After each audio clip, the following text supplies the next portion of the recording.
E aí, pessoal, Fabrício de novo, e hoje estamos aqui para falar um pouquinho sobre progressões. Exatamente, então nós nessa série de vídeos começaremos com a progressão aritmética e então depois iremos para a progressão geométrica.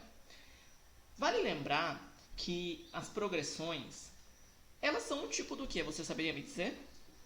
Exato, elas são um tipo de sequência. Porém, na matemática, quando a gente vai trabalhar com sequências, talvez até em outros lugares, mas na matemática mais explicitamente, nós vamos pensar em sequências como uma forma de organizar as coisas, uma forma de ordenar as coisas. O que isso significa? Significa que cada elemento da nossa sequência, seja ela numérica ou não, mas nesse caso numérica, vai ocupar uma posição. Então nós podemos falar o elemento na primeira posição, o elemento na segunda posição, o elemento na terceira posição e assim por diante, quantos elementos você quiser. Inclusive vamos ver que existem sequências que são infinitas. Agora, para trabalharmos mais matematicamente falando, vamos utilizar o termo A como uma forma de distinguir o valor que nós temos e o N como o local que ele ocupa. Por exemplo, o A1 seria o primeiro termo, o A2 o segundo termo e assim por diante, tudo bem? Nesse slide aqui, nós podemos ver uma sequência bastante simples. 1, 4, 7, 10. Você saberia me responder qual que é o próximo termo? Exato, o próximo termo seria... O próximo termo seria 13, porque a gente percebe que os números estão indo de 3 em 3. Repara, eu criei uma ordenação lógica nesse caso. Nem sempre as sequências têm isso, mas na progressão aritmética ela obrigatoriamente precisa ter. Ou precisa aumentar num fator constante, ou precisa diminuir num fator constante. Aí teríamos as progressões aritméticas crescentes ou as decrescentes. Mas a pergunta aqui não quer calar. Qual seria o valor do 10º termo? Exatamente. Nós poderíamos pegar um por um e continuar a sequência. 1, 4, 7, 10, 13, 16, 19 e assim por diante. Chegando ao 28 como resultado do 10º termo. Porém, vamos ver se existe um padrão que a gente possa utilizar para calcular de forma mais direta. Porque afinal, imagina se fosse 1000 termos, 2000 termos, 1 milhão de termos.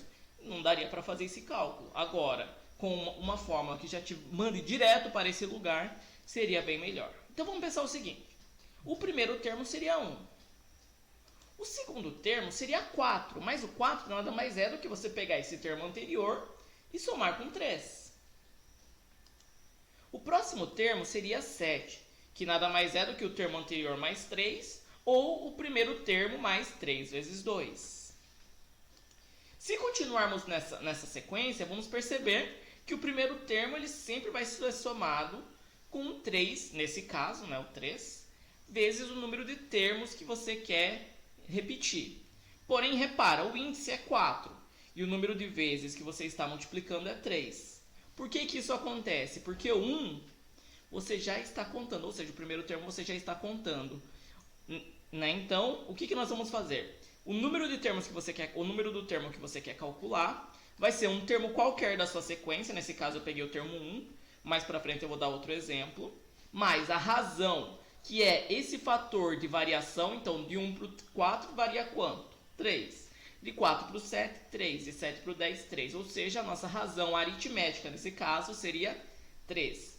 O número do termo que você quer calcular menos o número do termo que você já conhece. Por exemplo, em vez de pegar o primeiro termo, vamos pegar o segundo termo? Quem seria o segundo termo nesse caso? Mas, repara, então, o termo que eu quero calcular é o 10º. Ele vai ser igual ao segundo termo mais a razão vezes 10 menos 2. Repara, nesse caso eu não fiz menos 1, porque eu não estou contando o primeiro termo. Eu estou contando com o segundo termo. E assim, basta a gente calcular a razão, que seria 3, ou seja, pegando um elemento e subtraindo pelo anterior. E com isso, substituindo, segundo termo vale 4, razão vale 3, 10 menos 2, 8. Nós teríamos 4 mais 24, ou seja, 28. Fechou? Suave essa parte aqui? Uau, essa parte aqui é sucesso. Agora vamos algumas brincadeirinhas, só para relaxar um pouquinho. Até vou me relaxar aqui e ficar um pouquinho mais sossegado. O que seria uma média aritmética? Então é você pegar coisas e dividir pelo número de coisas que você estiver coisando, brincadeira, que você estiver somando. Nesse caso, eu gostaria que fizesse a média aritmética entre o termo 1, entre o primeiro termo e o quinto termo. Ou seja, se você tem dois termos que você quer fazer a média aritmética, basta somar os dois e dividir por 2. Vamos ver o que vai acontecer? O primeiro termo é 1, o quinto termo é 13. 1 mais 13, 14. 14 dividido por 2 é igual a 7. Repara que o termo que nós obtivemos foi o 7, que é o terceiro termo. Só que olha que interessante. A média aritmética entre primeiro e quinto é 1 mais 5, 6. 6 dividido por 2, 3. E a média aritmética entre o valor que esses termos ocupam também vai estar no centro entre esses dois valores. Será que para o A2 e A4 daria a mesma coisa? Com certeza. Repara, o segundo mais o quarto seria 2 mais 6, que dá? Dividido por 2, 3. E o valor dos termos também funciona assim. 4 mais 10, 14. 14 dividido por 2, 7. Olha que interessante. Então a média aritmética vai te dar o valor mais central entre os termos que você escolheu. No caso, você poderia pegar, por exemplo, o 4 e o 8, por exemplo. O A4 e o A8. Quem você obteria? O A6, fazendo essas contas. Olha que interessante. Porém, agora vai outro truque que vai nos ajudar bastante a calcular a soma dos termos de uma PA. É o seguinte, o que acontece se a gente pegar o primeiro termo e somar com o 10º termo, que seria o nosso último termo dessa sequência? Dá 29, muito bem. E se a gente pegar o segundo e somar com o nono? 29 também. É aí que bate aquela bad de você perceber algo que você não tinha percebido antes e que é muito simples. Se continuarmos fazendo essas contas, vamos perceber que a cada par, entre o primeiro e o último, o penúltimo e o segundo e assim por diante, nós sempre vamos obter 29. Aí eu pergunto para você, tendo 10 elementos, quantos pares nós conseguimos formar? Exato, 5 pares. Ou seja, a metade do meu número de elementos. Uau, Fabrício, então quer dizer que para eu fazer a soma dos 10 termos, basta eu somar o primeiro com o último, multiplicar pelo número de elementos dividido por 2? Exato. Com isso a gente obtém 145. Porque basta multiplicar 29 por 5. Ou seja, multiplicar 29 por 10, que é o número de elementos, dividido por 2.